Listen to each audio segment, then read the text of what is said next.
Ada ibu-ibu berdatang bertanya sama saya, dia bilang, Ustaz, jelek nih itu sifatnya tetanggaku. Kenapa lagi bu? Masa tahu istrinya belum pikirin kuburna, baru 3 bulan meninggal istrinya kawin lagi. Saya bilang, itu tetanggaku masih hidup istrinya kawin mi. Itu takur.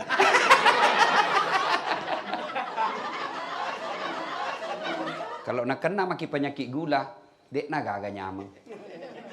Nah bilang orang di kampungku, anu Ustaz, sakit apa Ki Haji? Nah bilang kombinasi. Apa sih itu kombinasi? Nah bilang anu, satu mau gula, satu tidak mau gula. Aku bilang bukan kombinasi, komplikasi. Nah bilang, yo kau mau kasih lurus si kakoton sih ada sikolamu. Coba tuh. Ibu bapak, saudara-saudara sekalian, teristimewa Sahibul Bait dan keluarga besar yang saya kenal dengan memanggilnya Tuan Takur.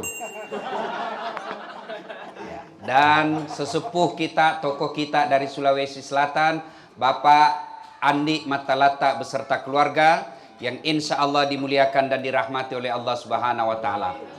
Poin pertama, setiap orang ceramah pasti diawali dengan marilah kita memanjatkan puji dan syukur kepada Allah Subhanahu wa Ta'ala. Kadangkala ini diucapkan tidak diresapi, kadangkala diucapkan tapi tidak membekas di hati. Kenapa? Karena kita merasa tidak banyak nikmat yang Allah kasih. Nanti kita masuk seperti ini, saya bilang, besarnya rumahnya Tuan Takur. Luar biasa, baru kita merasa nikmatnya besarnya rumahnya. Tapi demi Allah, nikmat rumah mewah, mobil banyak, tidak ada artinya kalau kita tidak diberi kesehatan oleh Allah Subhanahu wa Ta'ala. Saya kasih ke contoh, mana ini teknisinya? Dia storing ya. Coba saya kasih contoh, ibu-ibu, mau saya kasih handphone iPhone 13 Pro Max. Mau? Gratis. Pulsanya 5 juta. Mau ibu? Mau ya? Tapi begitu saya kasih ibu langsung tuli. Mana yang mau tadi? Ayo. Untuk apa handphone kalau sudah tuli? Halo? Masola sih, halo? Bukan HP-mu masolan, telingamu galacca. Ya toh?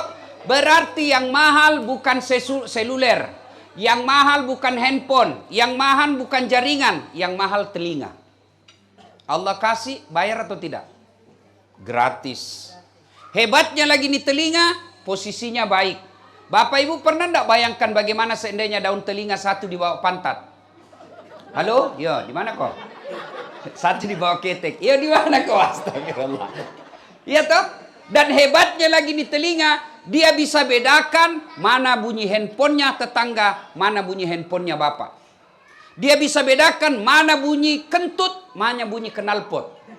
Tidak pernah ada kursus. Itu Allah kasih kita nikmat. Saya kasih lagi contoh. Ini ada kamera yang saya bawa itu. Nih. Lebih 100 juta. Nah, ada lebih mahal lagi kalau dibeli lagi itu telenya, paling murah 80 juta. Mau ibu punya ini? Biar ibu punya kamera seperti ini, ibu harus punya ilmu. Harus ditahu berapa kecepatan angin. Harus ditahu berapa kekuatan cahaya, berapa di dalam ruangan. Itu harus diukur jaraknya yang mau difoto dengan lensa. Di zoom, putar-putar, zoom out, zoom in, dikasih fokus. Biar punya kamera harga 300 juta, ibu tidak tahu pakai, tidak ada gunanya. Foto Kak Ustadz, dipoto setengah badan betul setengah badan, jadinya apa? Pusat ke bawah. Setengah badan tahu itu. Ya toh? Lalu apakah ini yang mahal? Tidak. Apa yang mahal? Demi Allah, biar ada kameramu, kalau tidak ada matamu, tidak ada gunanya. Dan hebatnya lagi nih mata Tuan Takur, dia bisa bedakan mana istri, mana tetangga. Bayangkan kalau tidak bisa dibedakan mana istri, mana tetangga. Kenapa ini nalen-nalen resana ini malam? Ternyata Satpol PP. Iya toh? Hebatnya lagi di mata, dia punya autofokus. Ibu kalau pegang kamera kan biasa diputar-putar dulu. Ini mata, buka, langsung fokus. Hebatnya ini mata. Dan Allah kasih gratis. Nah kasih ke Pak Andi Matalata mobil, gratis. Mau atau tidak? Pasti mau. Tapi begitu dikasih, langsung lumpuh, tidak bisa goyang. Mau enggak? Untuk apa mobil kalau lumpuh maki? Berarti yang mahal bukan mobil. Yang mahal kaki yang sehat. Mau lagi saya kasih contoh, Ibu. Saya kan dosen di Unhas. Mengajar mata kuliah public speaking. Itu final testnya harus pidato di depan saya. Suatu ketika ada cewek pidato depan saya, nah kasih kaget ke Ibu. Wih, kenapa ada kawat di gigimu itu? Kan modern. Kalau dulu kan orang dikawat itu pagar. Sekarang giginya nak kawat-kawat. Gue bilang, apa nama itu? Dia bilang, nggak gaul ini Pak Ustaz, ini namanya behel. Oh, mahal itu dia. Dia bilang, iya mahal ini Ustaz. Waktu itu 20 juta. Ibu, demi Allah, biar mau pasang behel harga 70 juta, kalau nggak ada gigimu, apa kamu kawat? Iya toh? Berarti yang mahal bukan behel. Apa yang mahal? Gigi. Allah kasih kok gratis. Dan hebatnya lagi nih gigi, dibatasi tumbuh dan panjangnya. Bayangkan kalau dia tumbuh seperti rambut. Gondrong semua mi mulutmu. Coba, alhamdulillah dibatasi. Coba itu gigi. Ada orang pasang gigi kawan saya yang ditanam, bukan gigi palsu yang ditarik-tarik. Yang ditanam. Itu ternyata satu gigi 21 juta. Kali itu 32 gratis. Kalau pegawai honor tidak bisa kau pasang. Alhamdulillah. Itulah sebabnya Al-Quran selalu menjelaskan kita dalam surah Ar-Rahman. Fabi ayyi ala'i rabbikuma tukatsiban. Nikmat mana lagi yang engkau kupur kegapi pamaseku muas sekarang. Mana lagi nikmatku kau dustakan. Bayangkan. Allah kasih kita gratis. Beberapa hari yang lalu saya berurusan sama kantor pajak. Beli tanah disuruh bayar pajak lagi. Padahal bukan uangnya, uang tak dipakai. Bayar pajak sampai ratusan juta. Coba, bagaimana seandainya Allah kasih pajak itu napas? Bagaimana seandainya Allah kasih pajak ini mata? Nabi bilang, Tuhan ku kasih kau mata, tapi pajak tiap tahun 10 juta. Allah kasih kita semua gratis. Maka Allah cuma minta syukuri. Tuan Takur dikasih rumah. Saya bilang jagonin Tuan Takur, besar na rumahnya. Kalau orang Jakarta punya rumah begini ya memang kampungnya. Tapi kalau orang Sulawesi punya rumah besar begini, jago tahu. Ayo. Allah tidak larang kau punya rumah seperti ini, kolam renang. Saya bilang sama Tuan Takur tadi, kalau marah istri tak berenang maki saja di sini, aman. Susah tong itu kalau istri marah terus. Allah tidak larang kau punya mobil sekian banyaknya. Mau kau punya mobil 3 triliun, 3 miliar silahkan. Allah cuma minta satu. Jangan kau takabur. Jangan matempo. Jangan kau sombong. Karena Allah kalau marah, nah cabut ini. Allah cabut, sebentar saja itu kalau Allah marah. Kalau Allah marah, tetap kita kasih harta banyak. Tapi mulai nak cabut dengan cara apa? Nak titip satu penyakit di tubuh tak namanya penyakit gula. Kalau nak kena maki penyakit gula, dek nak agak nyaman. Nah bilang orang di kampungku, Ustaz, sakit apa ke Haji? Nah bilang kombinasi. Apa sih itu kombinasi? Nah bilang satu mau gula, satu tidak mau gula. Aku bilang bukan kombinasi, komplikasi. Nah bilang yo kau mau kasih lurus si kakoton si ada si kolamu. Coba tuh. Coba bayangkan. Kalau Allah sudah titip penyakit gula dalam diri kita, sudah. Komplikasi. Tubuh satunya membutuhkan gula, penyakit tidak mau gula.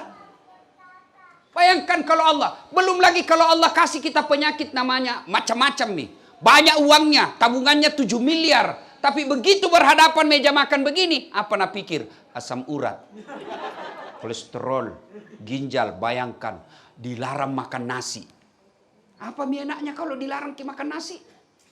Saya pernah pergi ceramah di Roma. Tahu ki Roma, Ibu? Itali, tahu ki? Dekatnya Jeneponto. Itu 2 hari roti saja nak kasih ke itu mie yang besar-besar, spaghetti beda namanya. Aku bilang apa ini nak kayak lem kau kasih makan kak? 2 hari saya bilang carikan nggak nasi bos. Kau siksa saya kalau kau tidak kasihkan nasi. Biar kau kasihkan roti 2 baskom, kalau tidak ketemu nasi perutku tidak goyang. Baru 2 hari tidak ketemu nasi menderita. Ini Allah kasih. Dilarang makan nasi. Dilarang makan garam. Dilarang makan gula. Dilarang makan daging. Dilarang makan berlemak. Apa saja bisa makan. Ubi rebus. Warna 7 miliar ubi rebus ini bisa makan. Dai naton saya ceramah ini kalau sibuk ibu begini-begini. Simpan saya dulu itu HP ibu. Sayang ini kodon jauh-jauh dari Makassar dengan pikir ceramah baru kita begini dikerjakan. Simpan dulu. Nah bilang mau ki dengar ki Ustaz, jangan kita rekam. Ini ada ini, bagus suaranya nanti, gambarnya jernih. Toh? Karena selama kita pegang HP enggak kita perhatikan itu ceramah. Rugi-rugi, Bu. Ya, enggak gampang mendatangkan Ustaz Dasat. Betul Kak? Betul Kak ini, Bu. Betul. Betul.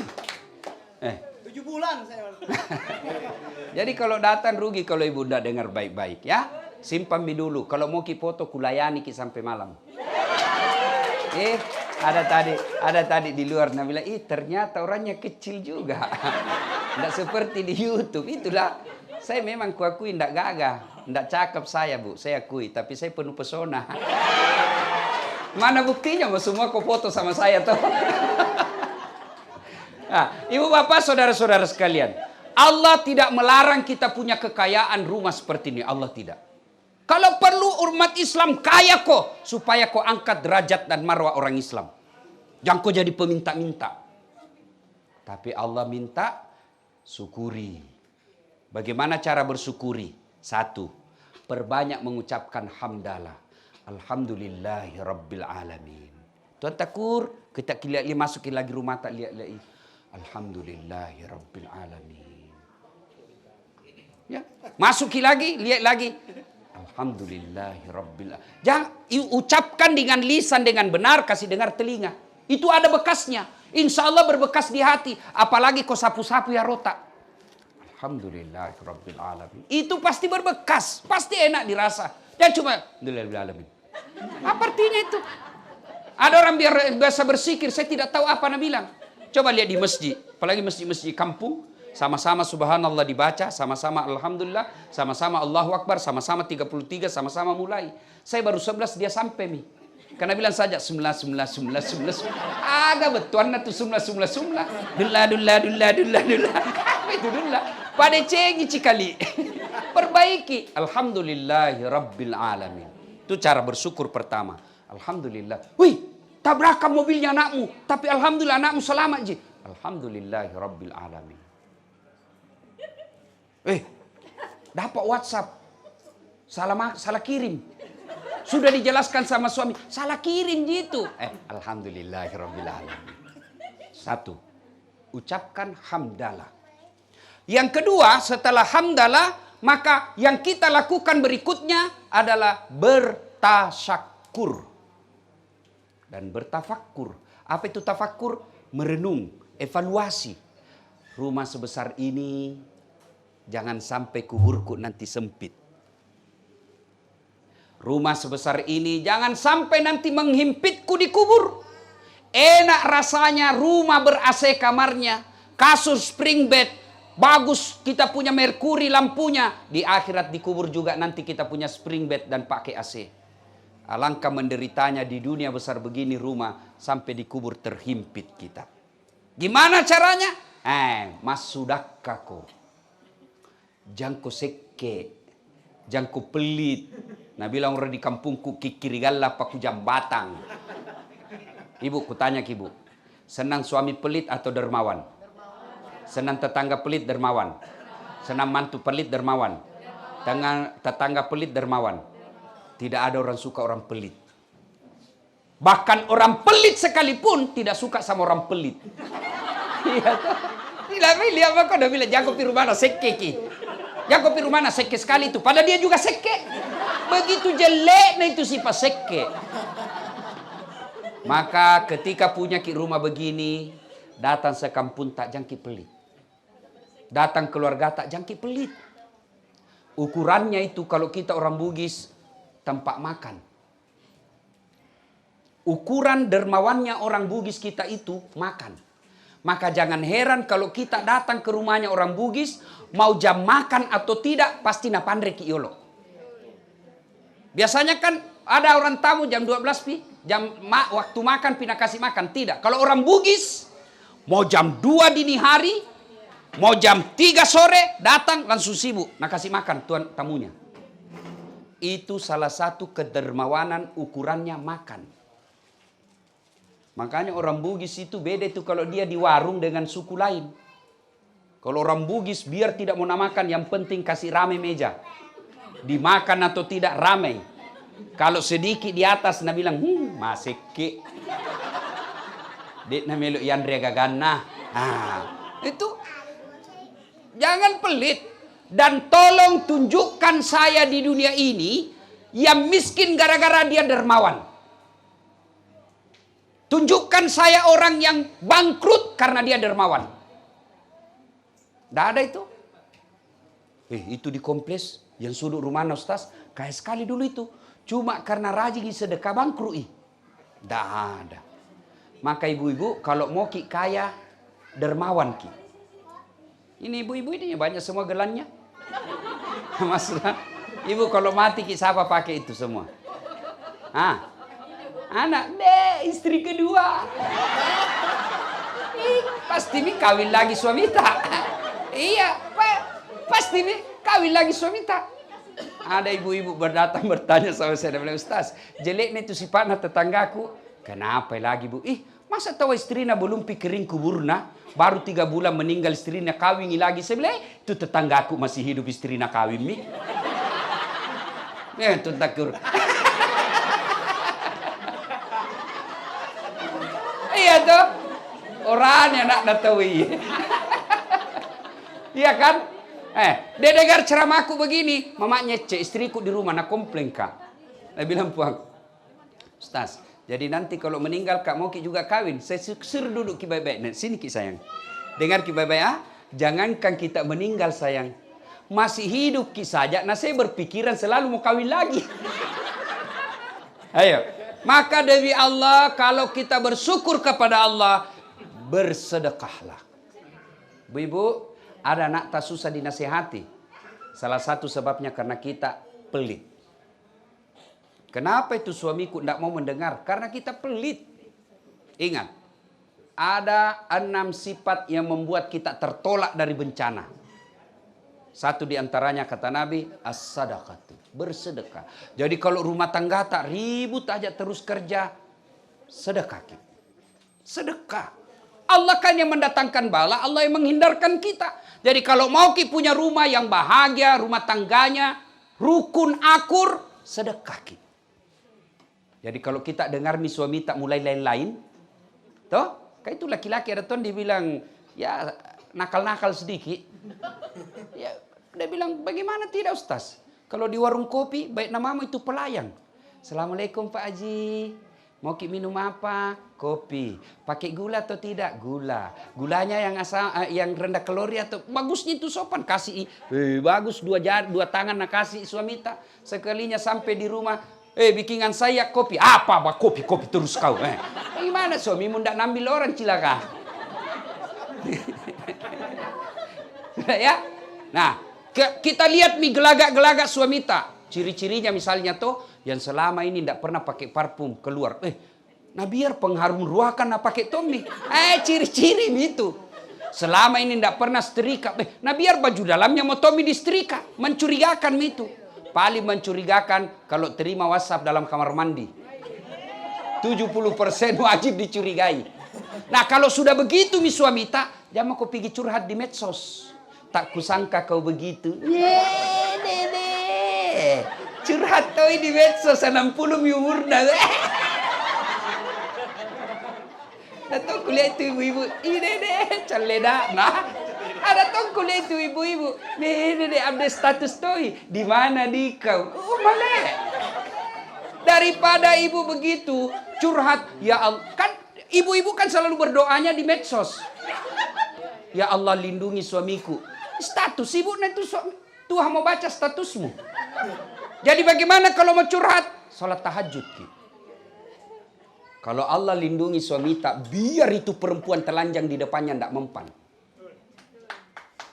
Makanya minta tolong kepada Allah. Ini kita mak jaluk, manena, bertengkar. Hamil lagi. Atau begitu, aku bilang apa sih maksudnya ini? Bertengkar, ini tampusi. Ada tong itu begitu. Ya sudahlah. Nah, ketika ada masalah begitu, ibu jangan cerita jeleknya pasanganmu. Bapak jangan cerita jelek pasangan sama orang lain. Pasti nak cerita ke orang. Masa nak cerita ke Ustadz? Nah masih saudara ke itu. Siapa yang dorong Nabi Yusuf ke sumur? Saudaranya. Masa ton sina cerita ke Ustadz? Pamanku itu, amureku. Siapa itu? Abu Lahab. Pamannya Nabi. Masa nak cerita kak, nama si sepupu kak, Abu Sofyan itu sepupunya Nabi. Maka lebih baik curhat kepada Allah. Ambil sholat duha. Sudah itu ngadu kepada Allah. Saya tidak tahu salinya sholat duha. Tidak harus bahasa Arab itu sali. Kalau mau ke bahasa Bugis, bahasa Bugis. Wani akan mas sampaja hajat. Kalau kita mau sholat hajat. Ya, sholat hajat karena kita punya hajat besar. Sholli sunnatal hajjadi. Kalau bahasa Arab, kalau kita bahasa Bugis, wakatai masampaja hajat 2 rakaat, sunnah iriseseku lillahi ta'ala, Allahu Akbar. Bahasa Indonesianya, saya niat salat hajat 2 rakaat, sunnah hukumnya bagi saya, lillahi ta'ala, Allahu Akbar. Itu juga tidak tahu, berdiri tegak menghadap kiblat, ambil jalur pintas. Mana caranya? Bilang makin saja, Tuhan, salat hajat nah, Allahu Akbar. Dia ketawa serius kayak ini. Boleh, betul. Sudah itu 2 rakaat ulang lagi. Tuhan masih seperti yang tadi. Allah. Boleh. Benar boleh. Sudah itu baca doa iftitah, baca Al-Fatihah, baca surah pendek. Surah pendek apa? Surah apa saja. Bahkan boleh tidak baca surah pendek. Selesai ruku, tidal. Sudah selesai 1 rakaat, naik lagi 1 rakaat lagi, tambah. Seperti sholat sunnah biasa. Sujud terakhir menangis maka di situ. Sampaikan keluhanmu. Ya Allah, Engkau yang membolak-balikkan hati suamiku. Saya lihat akhir-akhir ini mulai lain-lain. Tidak mungkin saya bisa jaga ya Allah. Saya periksa HP-nya yang satu ternyata ada lagi yang sembunyi. Curhat itu namanya curhat di hadapan Allah. Nangis maka di depan, sampaikan isi hatimu. Tidak mungkin saya bisa menjaganya. Engkau maha menjaga ya Allah. Ya Allah, lindungi suamiku ya Allah. Nah, sudah itu. Nasar ki, ya Allah, ini ada uangku 1 juta. Saya bawa besok ke panti asuhan. Saya bawa besok ke masjid yang lagi dibangun. Mudah-mudahan 1 juta itu tolak bala. Suamiku terhindar dari wanita jahat. Bismillah. Coba miamalkan gitu, coba kiamalkan. Yang jadi masalah kalau suami tak juga bangun sholat hajat. Nah tahu mi juga rumusnya. Sudah sholat, tapi ya Allah, cau namite biniku. Capek mali istriku ya Allah, jaluk saja kerjanya. Bu, ini yang jadi masalah seperti ibu-ibu tadi ada datang bawa ke anak, Ustadz doakan anakku.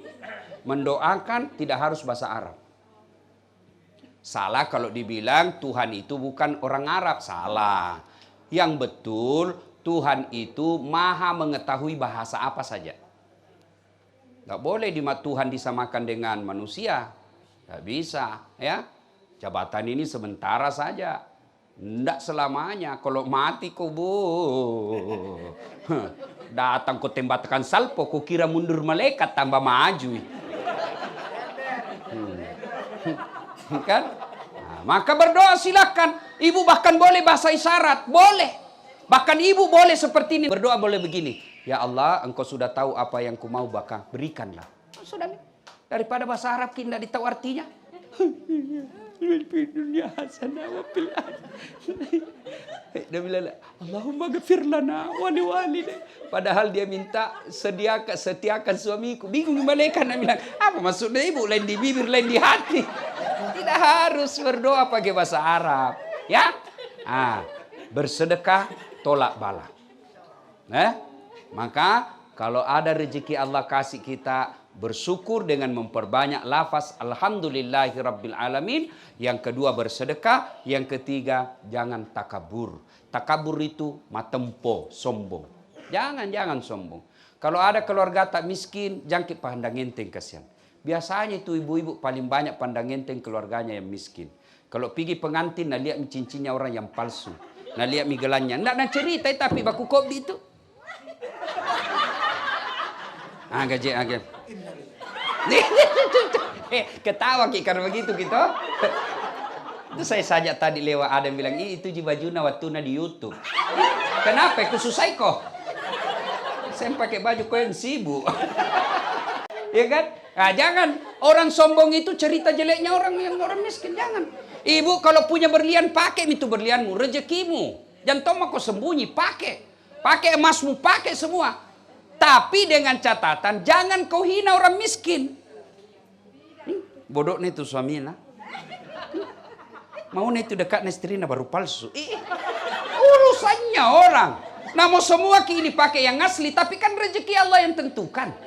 Maka ketika kau lihat orang susah, lebih kau ucapkan, Alhamdulillahirabbil alamin. Syukurnya suamiku bisa belikan berlian. Umur tak sudah 60 tahun. Kan makin dekat makin dengan sakaratil maut. Sudah, panggil itu anak tak. Itu ada cincinku nah, jual mako, bikin kau masjid di kampung. Itu nah, belikan mak yang di tanah abang yang palsu. Kalau orang kaya pakai, biar palsu. Nah bilang, tong orang asli. Palsu, tosogi ya roh. Nggak mungkin. Palsu, nggak mungkin. Itu yang hanya dia orang kaya. Kalau orang miskin asli dipakai, nah gimana tong ambil. Maka enak memang jadi orang kaya ya. Tapi ingat, orang kaya juga itu banyak pertanyaannya nanti. Orang kaya banyak pertanyaannya. Karena di padang mahsyar nanti itu kan diantri orang untuk ditanya. Tersangka pertama, maju. Nama, Inem. Pekerjaan, pembantu rumah tangga. Gaji, 3 juta per bulan. Kau gunakan untuk apa? Tuhan, sebenarnya tidak ada cita-citaku menjadi pembantu. Cuma kan sakit bapakku. Tidak ada keterampilanku, tidak ada sertifikatku. Saya pergi merantau. Jadi pembantu di Jakarta. 3 juta gajiku. 2 juta saya belikan obat ibuku tiap hari, tiap bulan. 1 jutanya operasionalku tiap bulan di Jakarta. Mobil? Tidak ada. Motor? Tidak ada. Sepeda? Tidak ada. Miskin mudik. Mau milih apa Tuhan? Kau sholat? Alhamdulillah sholat. Ramadan? Puasa. Senin Kamis saya jalani. Oh, Inam, meskipun kau hina di hadapan manusia, kau mulia di hadapanku sekarang. Kata Allah, tadkhulul jannati bisalam. Nam, masuk ke surga dari pintu mana kau suka. Apa mau ditanyakan? HP? Tidak ada. Pembeli pulsa? Mana mau beli pulsa dan tidak ada HP? Coba. Tersangka berikutnya, maju. Haji titik-titik. Ditanya, itu istrimu yang pakai behel. Kalau dilihat gajimu tidak bisa itu pakai. Dari mana itu? Anu apa? Tidak jelas ditempeleng. Bocor telingana. Lari ditarik lagi. Sini kau belum selesai. Itu keramik di rumahmu dari mana itu? Pentil mobilmu. Ditanya semua. Masuk tonji surga. Tapi kau babak belur mi. Tak merah-merah tak roban. Lama kan pertanyaan. Lama mulai ditanya jamnya, ditanya lampunya, ditanya. Semua ditanya. Kan banyak hartanya. Masuk juga surga. Tapi banyak pertanyaannya. Begitu datang dia bilang. Bosku. Idam kan lebih dulu memang masuk surga. Demi, mau kalian lihat bagaimana modelnya ini kesian. Ternyata di blender ki. Masuk juga surga tapi terlambat mi. Bawa belur mi merah jangan setengah mati jalan. Ketemu Idam dia bilang, Ipuang, kenapa ki? Dia bilang terlambat. Kenapa bisa terlambat? Jangan banyak bicaramu di situ deh. Sekira banyak mobil itu hari, kenapa bisa terlambat? Dia bilang itu mi mobil banyak sekali pertanyaannya. Jadi enak itu, ini hidup kalau ditempatkan pada sikap yang betul, semua nikmat. Kaya dia syukur, enak. Miskin dia sabar, enak. Supaya kau miskin sabar, bayangkan bagaimana susahnya pertanyaan di akhirat orang kaya. Enak nih perasaan.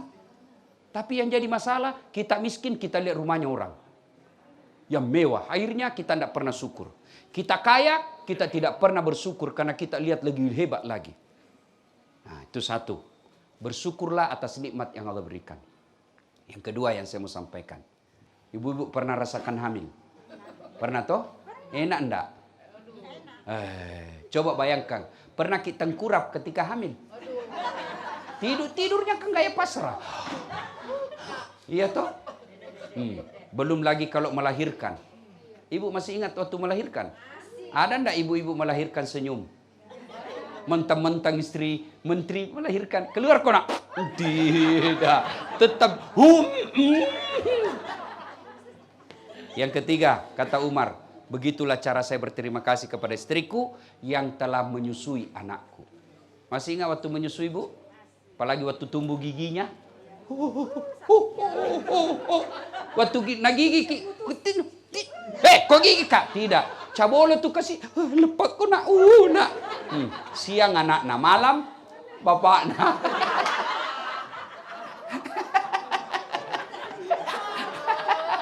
Iya toh? Maka kalau istri ngomel, rumusnya sabar. Sabar. Dan ibu tahu ndak? Dengar ibu. Tidak ada kasihan itu laki-laki yang jago di depan istrinya. Meskipun kita setengah mati carikan uang. Lihat itu kasihan suami-suami. Ya kalau suami tak baik kerjanya. Tapi lihat kalau dia tukang gojek. Tengah malam belum pulang. Hujan kasihan. Dimaki-maki sama pelanggannya. Dia sabar, yang penting dapat uang. Kita kira itu tidak malu kita sebagai suami. Kalau pulang kita lebaran istri tak pakai emas. Malu kita itu sebagai suami. Dilihat mikadian saudara tak istrinya bagus bajunya. Malu kita minder. Itu harga diri suami. Tapi mau dia apa? Ini rezeki. Maka jangan kau suka ngomel. Tong itu ibu-ibu tidak nak kasih tenang sekali. Menena aja kerjanya. Bagaimana kita mau tenang di rumah? Ada yang tanya kayak ini di Makassar. Dia bilang, Ustaz, kenapa itu istriku tidak, suamiku suka keluar, tidak betah di rumah? Aku ceritakanlah dia karena takut dia tersinggung toh. Ibu, ada itu suami istrinya suka ngomel. Ngomel aja kerjanya, tidak betah suaminya. Akhirnya suaminya punya kreativitas. Oh, nah bawa pergi beli berlian. Sudah beli perhiasan, senanglah istrinya. Nah bilang suaminya, Dek, kita pergi wisata sumur tua. Dia bilang, ayo nih. Pergilah dia pergi lihat sumur-sumur tua. Ini sumur tua, Bu, 400 tahun umurnya. Begitu dekat sumur tua, Nah bilang suaminya, lihat ki bedek sayang, ada airnya itu sumur. Nah bilang, dangkal ji ini kak. Lihat ki dulu baik-baik, dangkal ji. Paling sampai lutut dalam hati suaminya, berarti aman. Dekat-dekat istrinya bibir mulut sumur, dia dorong istrinya masuk ke sumur. Pak, jatuh. Nah bilang suaminya, ngomel mako di situ, ndak ku dengar juga. Manenak no cilaka. Ndak ku dengar juga ngomel kau di situ. Boy, suaminya enak-enak dia ngomel mako. 1 jam kemudian, Bu, tiba-tiba dari dalam sumur ada keluar makhluk tinggi besar hitam. Kaget suaminya, siapa kamu? Nah bilang, saya jin yang ada di sumur ini. Saya sudah 400 tahun di dalam sumur ini. Ada perempuan ngomel aja kerjanya di dalam. Lebih baik saya lari. Coba bayangkan. 400 tahun ini jin. Baru ibu 1 jam lari. Makanya kalau istri suamimu tidak betah di rumah, koreksi itu bibir. Gimana kita mau betah? Nah, kita juga suami rumus menghadapi. Jangan ajak bicara istri tak. Kalau mulai mau ngomong istri tak, lebih baik ambil selimut tutup kepala. Memang fitrahnya perempuan ngomel. Memang fitrahnya begitu. Bagaimana supaya tenang perasaan? Bayangkan bagaimana dia hamil. Bagaimana dia mengelola uang yang sedikit harus cukup 1 bulan. Bayangkan kalau penghasilannya suaminya cuma 5 juta 1 bulan. Ada cicilan rumah, ada cicilan motor. Mana cukup. Tapi itulah hebatnya perempuan. Nah, maka kalau ngomel, rumusnya sabar. Ketika ada dalam hati sebagai suami, saya setengah mati belikan rumah, saya setengah mati kerja, dia tidak hargai saya. Setan itu. Setan. Kalau kita sudah tidak senang istri, bukan dengan memakinya. Bukan dengan menghinanya, apalagi sampai menyakiti badannya. Bukan laki-laki orang begitu. Kalau tidak senang lagi, kembalikan dulu orang tuanya. Pak, ini ada masalah dulu ini. Caukam mewah, caukam mulu yebeniku. Mungkin mudah-mudahan dengan nasihatnya Bapak bisa lebih baik. Sudah dikembalikan tidak ada perubahan, Allah kasih jalan keluar. Pisah kau baik-baik. Jangan saling menghina. Keburukannya istri sama suami tanggung. Itulah yang enaknya juga jadi perempuan, Bu. Karena kalau perempuan, kalau dia berdosa, suaminya ikut tanggung dosanya. Suaminya berdosa, istri tidak menanggung dosa.